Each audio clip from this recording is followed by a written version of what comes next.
नमस्कार। मैं हूं डॉक्टर अमित कुमार शर्मा। आज है 15 फरवरी 2026। दिन है रविवार और दोपहर के 2:30 बजने वाले हैं। साथियों, कुछ चीज़ें ऐसी होती हैं जो कभी कभी दिल को छू लेती है। कभी कभी हम सोचते हैं, दूसरे के वचन को सुनते हैं और हमसे भी गलतियां हो जाती हैं। गलती इंसान से ही होती है। कुछ गलती ऐसी होती है कि जो क्षम्य भी होती है और कुछ गलती क्षम्य नहीं भी होती है। जब हम कभी किसी को नीचा दिखाने का प्रयास करते हैं तो शायद हम ये भूल जाते हैं कि जिसको हम नीचा दिखाना चाहते हैं शायद वो कभी उसको प्राप्त करने के लिए न जाने हमने क्या क्या किया होगा। जिसको हम आज नीचा दिखाने का प्रयास कर रहे हैं, उसको दबाने का, उसको नाक रगड़वाने का, जिसको हम बर्बाद करने के लिए सोच रहे हैं, हम कभी उसी व्यक्ति के लिए न जाने क्या क्या सपने देखते थे, क्या सोचते थे कि उसको प्राप्त करने के लिए सारे प्रयास कर डालते हैं। जब कोई इंसान किसी को अपने दिल से चाहता है, बहुत उसको प्यार करता है, भले उसको देखा ना हो, उसकी केवल आवाज सुनी हो, उस आवाज को सुन करके वो उसको चाहता है, सपने में भी और दिन में भी उसको प्राप्त करने के लिए न जाने क्या क्या सोचता है। और बाद में जब वो मिल जाता है तो शायद उसका महत्व समझ में नहीं आता या उसकी वैल्यू समझ में नहीं आती है। और एक दिन ऐसी स्थिति बनती है कि गलतफहमियां भी पैदा होती हैं, शंकाएं भी बढ़ जाती हैं और एक दिन दोनों एक दूसरे के दुश्मन बन जाते हैं। न कोई टकरार, न कोई रार, न कोई मनमुटाव, बस वक्त की बात होती है। वक्त कभी ऐसा था कि बगैर उसके रहा नहीं जा सकता था, बगैर उसके सोचा भी नहीं जा सकता था। सपने में भी केवल वही दिखाई पड़ती थी। आप सब की स्थिति यही है। जो चीज आसानी से मिल जाती है उसकी वैल्यू हम समझ नहीं पाते और जिसे हम प्राप्त करने के लिए न जाने क्या क्या करते हैं और अंत में उसे हम संभाल भी नहीं पाते और खो देते हैं। खोने के बाद पता चलता है कि अब अकेला रह गया। वक्त है, वक्त के साथ जो इंसान नहीं चला वो नुकसान अपना किया, किसी और का नहीं।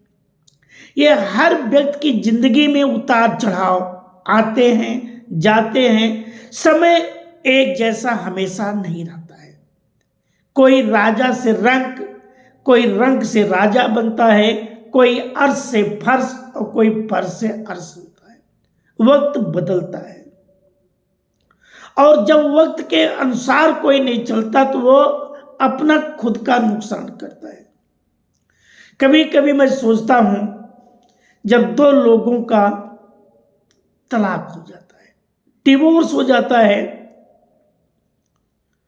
और वो दो लोग जिसको पाने के लिए, क्योंकि शादी जबरदस्ती तो होती नहीं, शादी दो लोगों के, चाहे वो अरेंज हो चाहे लव मैरिज जैसा भी हो, जब तक दोनों पक्ष सहमत नहीं होते तब तक उनकी शादियां नहीं होती हैं। कुछ शादी ऐसी होती है कि जिसमें उसे प्राप्त करने के लिए इंसान न जाने क्या क्या करता है। जैसे आज महाशिवरात्रि है, बहुत सारे लोग शिवालय इसलिए जाते हैं, सबकी अपनी आस्था और श्रद्धा भी है कि भगवान जिनकी शादी नहीं हुई है एक अच्छा वर मिले, और ये सबका सपना होता है।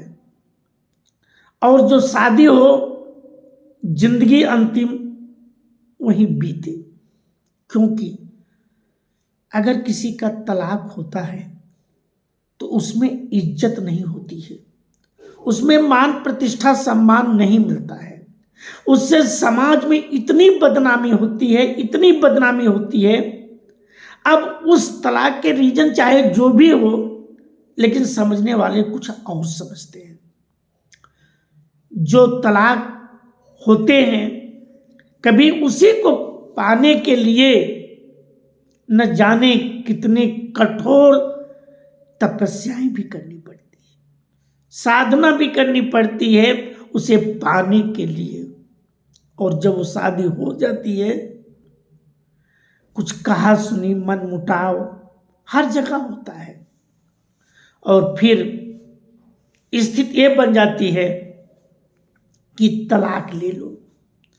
वो तलाक लास्ट में कुछ दिनों तक कोर्ट कचहरी थाना पुलिस सब कुछ चलता है, और थाना पुलिस कोर्ट कचहरी चलने के बाद स्थिति बनता है कि डिवोर्स बेटर है और अकेलेपन की जिंदगी ठीक है। लेकिन सच्चाई यही है कि जो लोग अकेले की जिंदगी जी रहे हैं उनसे पूछिए कि उन कैसे वो जी रहे हैं। ये बात अलग है, कर भी नहीं सकते। और जिनका तलाक होता है ना, मैं यंग जनरेशन की बात नहीं करूंगा, जिनका तलाक आफ्टर 50 होता है, 50 साल के बाद, आप सोचिएगा कि उसकी स्थिति क्या होती होगी 50 साल के बाद जब किसी का तलाक होता है। अब जिन कारणों से दोनों की कहानी बड़ी दर्दनाक होती है, क्योंकि वो एक ऐसी अवस्था होती है कि लोग क्या कहेंगे। शादी करते समय न जाने कितने पापड़ बेले, और शादी के बाद तलाक। तलाक किसी का ना हो, हर इंसान चाहता है, क्योंकि तलाक से सम्मान नहीं मिलता है, तलाक से इज्जत नहीं मिलती है। भले कोई मुंह पे न कहे, लेकिन पीठ पीछे सब लोग यही कहते हैं। बहुत शादी किए थे धूमधाम से, खुशी में सबको बुलाए थे, सबको ढिढोरा पेट हो गए, अब तलाक हो गया। अब देखिए क्या कहानी होती है, चाहे वो लड़का हो या लड़की हो। तलाक के बाद लोगों को, कुछ लोग तो मुंह पे भी बोल देते हैं और कुछ लोग पीठ पीछे बोलते हैं। तलाक के बाद कोई किसी का साथ नहीं देता है। तलाक कराने में 50 लोग साथ देते हैं, तलाक कराने में माँ बाप भी साथ देते हैं, तलाक कराने में रिश्तेदार सगे संबंधी सब साथ देते हैं। लेकिन तलाक अगर हो गया तो जो लोग ये कहते हैं कि हम तुम्हारे साथ हैं, सच्चाई ये है कोई किसी के साथ नहीं है। अगर आप समझ रहे हैं कि हमारे साथ कोई है तो ये आपकी सबसे बड़ी भूल है, कोई नहीं साथ होगा। तलाक के बाद खुद बैठो और सोचो कि तलाक में हमें मिला क्या। हमें तलाक में यही मिला, अपनी जो मान प्रतिष्ठा इज्जत समाज में हम मुंह दिखाने के लायक थे, अब हम मुंह दिखाने के लायक नहीं रह गए। हमारी इस कंडीशन ये है कि हम कहीं जाएंगे तो अपने मन में खुद सामने झेप आएगा। अगर कोई पूछे क्या हो रहा है, और कई लोग तो क्या क्या शब्द बोल देते हैं, वो बोलने के लायक नहीं, मैं बोलना नहीं चाहूंगा। तलाक लेने वाले अपनी शादी तोड़ने के बाद ना याद करना, कोई साथ नहीं देगा, कोई साथ नहीं देगा। चाहे वो लड़की हो या लड़का हो, कोई नहीं साथ, इस उम्र में तो कोई साथ नहीं देगा। एक लड़की जो तलाकशुदा, वो उसके और विधवा के बीच में कोई अंतर नहीं होता है। एक विडो और एक डाइवोर्सी के बीच में कोई अंतर नहीं है। विडो तो इसलिए क्योंकि उसका सुहाग खत्म हो गया, अब उसी जिंदगी में सफेद साड़ी, चांदी एक वो होगी। लेकिन एक तलाकशुदा महिला की कहानी बस इतने है कि उसका पति जीवित है और उससे कोई रिश्ता नहीं, केवल पति जीवित है। बाकी एक विधवा महिला की कहानी जैसी उसकी होती है, क्योंकि वो भी ना तो कोई श्रृंगार कर सकती है, न किसी सामाजिक फंक्शन में जा सकती है, और शादी विवाह में तो बिल्कुल नहीं जा सकती है, क्योंकि वो खुद दूसरे की जब शादी देखेगी, कि वो शादी देखी, दो लोगों की शादी हो रही है, और अपने बारे में जरूर सोचेगी कि मैंने भी शादी की थी अपना घर बसाने के लिए, लेकिन मेरा घर नहीं बस पाया। उन जिन लोगों के बीच में रहेगी उसमें से कुछ न कुछ वो खुद इतनी शर्मिंदगी महसूस करेगी, वो इतनी मतलब कि वो किसी सामाजिक फंक्शन में श्रृंगार करके नहीं जा सकती, क्योंकि वो एक तलाकशुदा है। और तलाक का कारण कुछ भी हो, लेकिन तलाक का रीजन लोग एक ही समझते हैं कि इसकी वजह से उसके हस्बैंड ने उसको छोड़ दिया। और तलाक होने के बाद कितना दुख होता है। जिस लड़के का तलाक हुआ है, कभी दोनों एक दूसरे को इतना चाहते थे कि उनके बगैर कोई नहीं। लड़का ये कहता था कि मैं शादी करूंगा तो इसी से करूंगा, किसी और से नहीं करूंगा।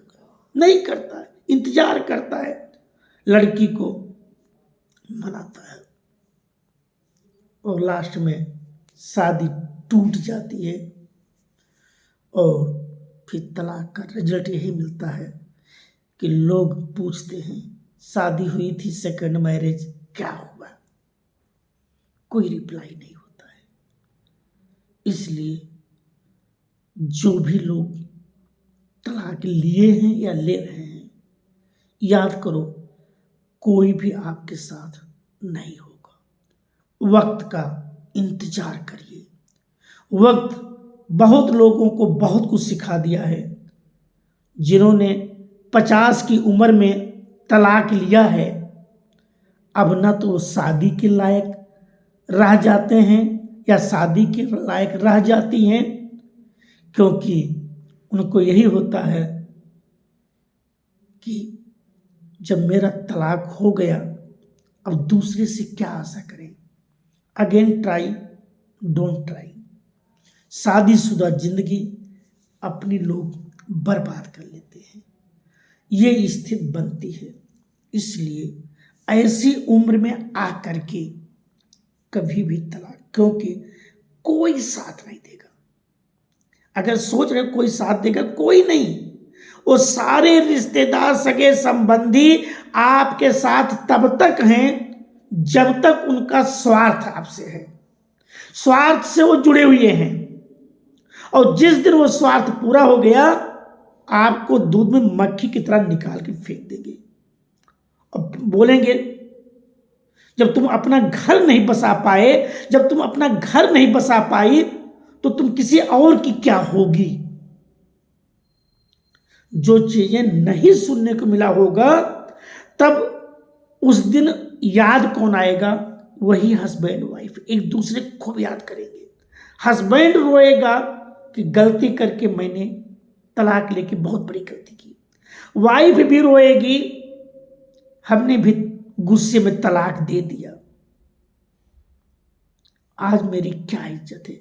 एक पत्नी की इज्जत उसके पति से होती है, और पति की इज्जत उसकी पत्नी से होती है। और यही लास्ट लाइन भोले बाबा की तरह शिव पार्वती की कहानी हमें यही बताती है, एक दूसरे से सच्चा प्यार करो, मरते दिन तक उसी के साथ रहो। किसी और के बारे में कभी सपने में भी मत सोचो, क्योंकि कोई साथ नहीं देगा। कौन साथ देगा?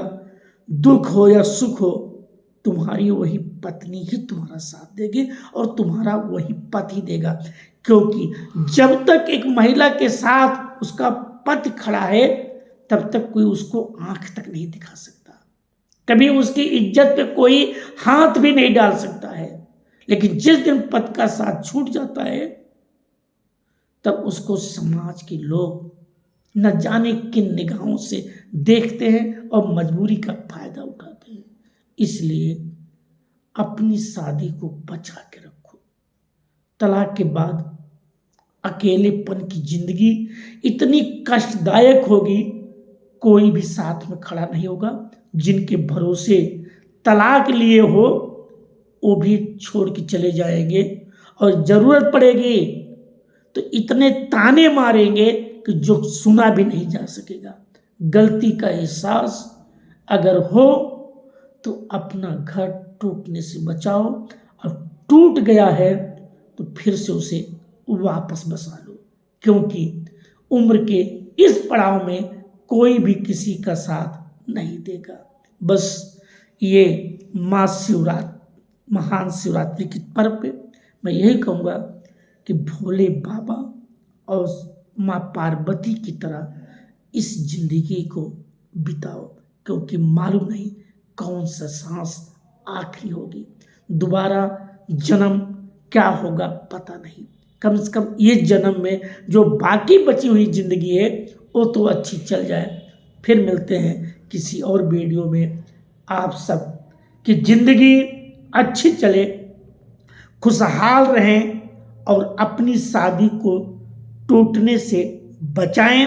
और अगर शादी टूट गई है किन्हीं कारणों से, गलतफहमियों से, शंकाओं से, तो याद करो कोई साथ में नहीं होगा, आप फिर से एक हो जाओ। मिलता हूं किसी और वीडियो में। जय श्री राम।